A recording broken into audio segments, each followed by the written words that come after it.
On va s'intéresser à une polémique née d'une caricature publiée dans Libération et on aurait pu penser que la population, se sentant horrifiée par cette caricature venant de Libération, ce soit des gens de droite. Eh bien non, pas du tout. Ce sont soit des gens de gauche, soit des extra-européens qui étaient vent debout contre cette caricature.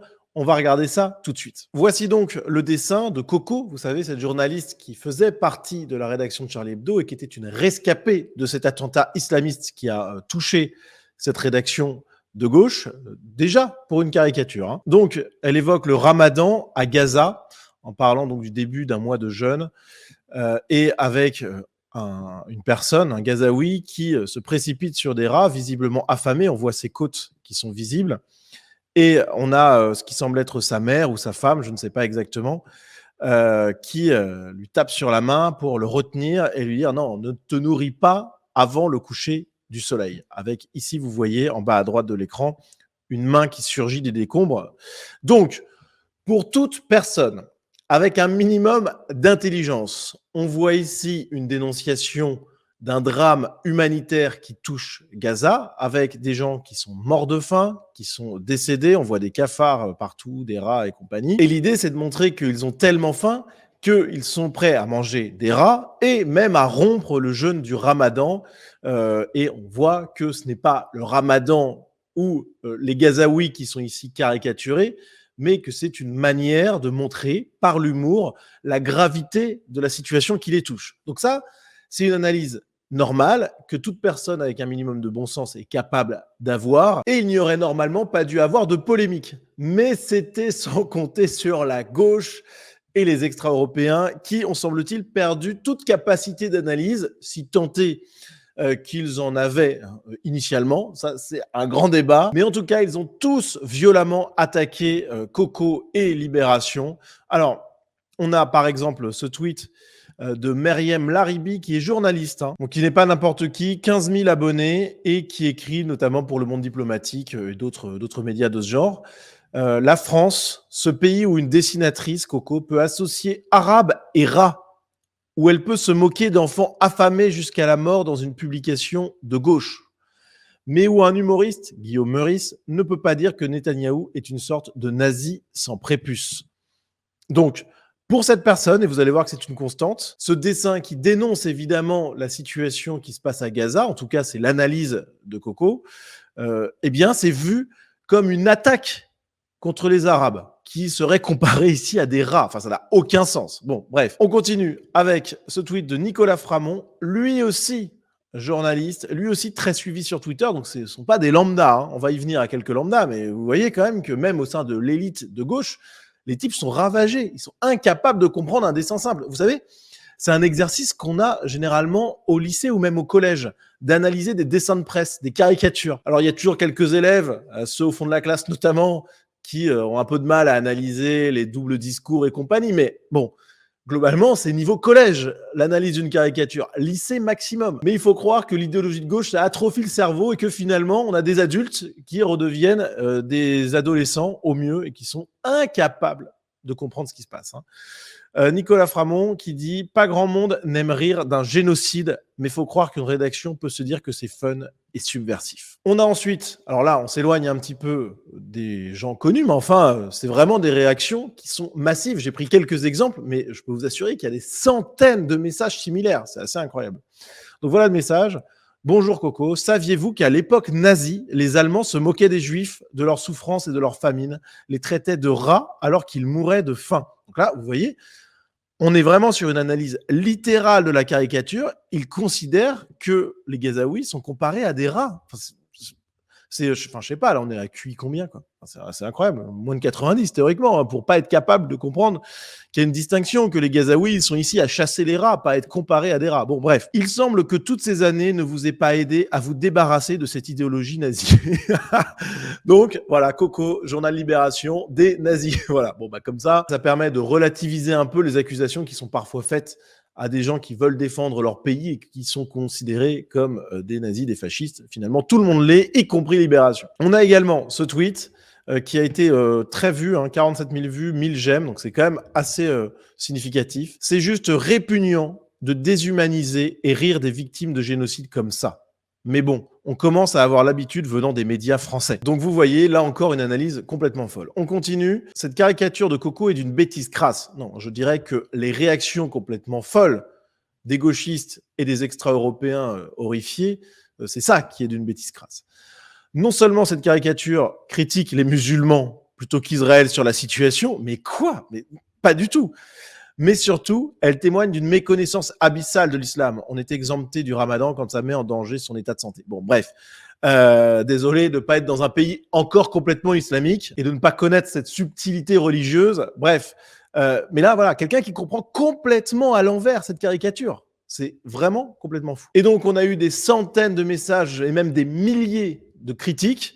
Donc, regardez un petit peu. Alors, ce qui est incroyable, c'est qu'on a beaucoup de politiciens. On a par exemple cette députée LFI, tout bonnement immonde. Venez pas pleurer sur la liberté d'expression. Vous l'avez. Puis, une autre députée LFI, Sophia Chikirou, qui répond sous la publication de Libération, « Vous n'aurez pas notre haine, mais vous la méritez. » Incroyable. On parle quand même de quelqu'un qui reprend ici un slogan qui est utilisé généralement par les victimes d'attentats islamistes. Je rappelle que Coco, la dessinatrice de cette caricature, est rescapée d'un attentat islamiste, mais elle reprend ce slogan-là pour quelqu'un qui a fait une caricature. Vous imaginez la violence. Enfin, c'est du délire. Et là, on est sur une politicienne. On est normalement sur le haut du panier. C'est incroyable. Et donc la dessinatrice, elle a fini par réagir. Elle a sorti un petit florilège de tout ce qu'elle avait reçu comme message incroyable sur ses différents réseaux. Donc une vile créature terriblement soumise à ses maîtres sionistes. L'enfer attend de telles monstruosités. Va te faire foutre, salope. Voilà le genre de message complètement fou. Alors, elle a repris Sophia Chikirou ici, des menaces de mort horribles. Je te souhaite le pire dans ta vie. Enfin, vraiment, c'est incroyable. Ils auraient dû te liquider le 7 janvier. Voilà ce qu'elle reçoit. Enfin, c'est incroyable. Je ne sais pas d'où vous sortez, mais vous dégoûtez à mort. J'espère qu'un jour, une voiture t'écrasera. Bon, voilà. Vous voyez un peu le truc, c'est complètement fou. La haine que se prend une personne, je le répète, qui a voulu montrer que ce que subissaient, selon elle, les Gazaouis, c'était abominable. Et donc, par l'humour, elle a voulu montrer ça, qu'ils en étaient réduits à manger des rats et que du coup, l'épisode du Ramadan était une manière de rappeler cette chose-là. Enfin bref, même pas à niveau lycée dans l'analyse. C'est absolument dramatique. C'est avec ces gens-là qu'on va devoir faire société, qu'on va devoir vivre ensemble avec les gauchistes et les extra-européens complètement fanatisés sur la question palestinienne. Alors, il y a deux commentaires que je voulais vous montrer. Celui d'Adrien Matou, rédacteur en chef du service politique de Marianne. La satire va mourir parce que les gens sont fanatiques, mais aussi parce qu'ils sont devenus trop idiots pour comprendre un dessin. Et c'est vrai, au bout du bout, c'est la fin de la satire.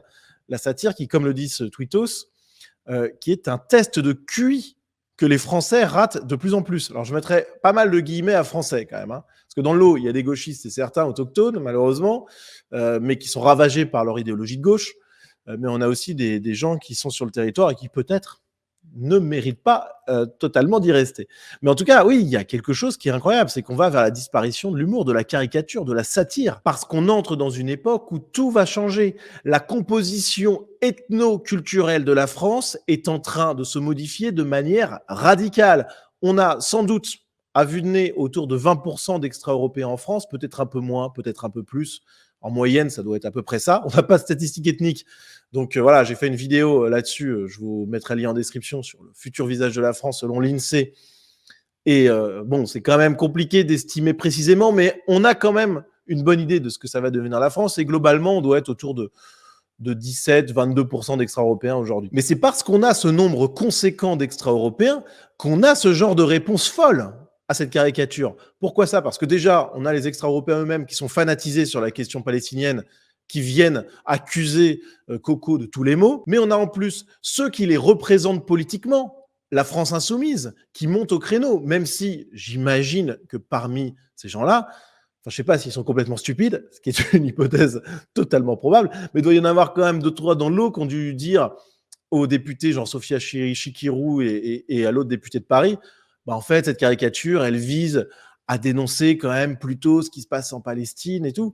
Mais je ne sais même pas s'ils ont été entendus, compris. Et puis de toute manière, stratégiquement, ils n'ont pas trop le choix.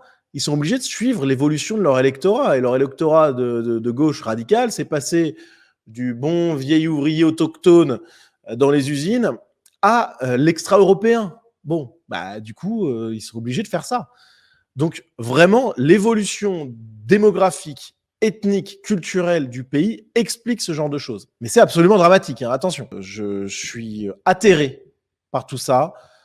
Au-delà du stratagème électoral de certains, je vois véritablement une transformation profonde de ce qu'est notre pays, donc entraînée par la démographie, comme je l'ai dit, mais aussi entraînée par la mainmise, malheureusement encore très forte, de l'idéologie de gauche, du gauchisme, qui interdit de rire de certaines choses, là où pourtant, dans les années 60-70, ils étaient des combattants de la liberté absolue, mais normal, parce qu'ils étaient en phase de conquête idéologique. Donc ils voulaient la liberté à tout prix. Maintenant qu'ils ont le pouvoir, plus pour longtemps, je l'espère, et au train où vont les choses, ça va se passer assez rapidement, cette chute, je l'espère. Mais maintenant qu'ils ont le pouvoir, évidemment qu'ils veulent le garder. Et donc, tout ce qui leur semble contraire à leurs intérêts, alors là, en l'occurrence, ils se trompent totalement, mais parce que là, c'est l'idiotie qui prend le dessus, mais tout ce qui semble contraire à leur intérêt, ils vont tout faire pour l'interdire. C'est un petit peu ça qui est en train de se passer ici. Voilà. Alors, juste un dernier mot quand même. Ces réactions complètement dingues, elles participent de quelque chose de positif finalement, dont je parle régulièrement dans mes émissions et dans mes vidéos. La marginalisation, la radicalisation de la gauche qui s'enfonce dans des impasses idéologiques, intellectuelles, parce que là, c'est du délire, hein, qui ultimement les fait tomber de ce piédestal moral, intellectuel, idéologique, politique duquel ils trônaient depuis des décennies. Donc là, ils sont en train de devenir tellement dingues que les gens de bon sens, même s'ils sont peut-être plutôt de gauche de base, vont vite se rendre compte que ce camp politique est en train de sombrer. Réjouissons-nous finalement de cette folie furieuse parce qu'elle permet de montrer à quel point la gauche est une folie et un danger mortel pour notre pays et notre civilisation. Voilà les amis, merci à vous d'avoir suivi cette vidéo jusqu'au bout. N'hésitez pas si vous le souhaitez bien sûr et si vous voulez voir de plus en plus de contenu comme celui que je produis là et comme ceux que je produis à côté.